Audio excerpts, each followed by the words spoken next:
நேரத்தில் சமுத்திரம் பின்வாங்கும் சந்தோஷ திருநாளில் நல்லருளை தாரும் ஐயா முருகன் என்று முழங்குது என் மனசு கடலை போல உன் கருணை பெருசு உப்பு காத்து ஊத காத்து சுத்தும் கடலு கரைய பார்த்து சத்தியமா கோயில் கொண்ட சுபையா எங்க குப்பத்துக்கு குலவிளக்கு நீ ஐயா திருச்செந்தூர் ஆண்டவனே வேல் முருகா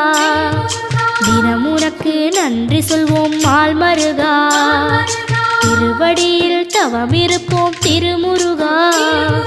தீர்ப்பெழுது நலமெனவே வடிவ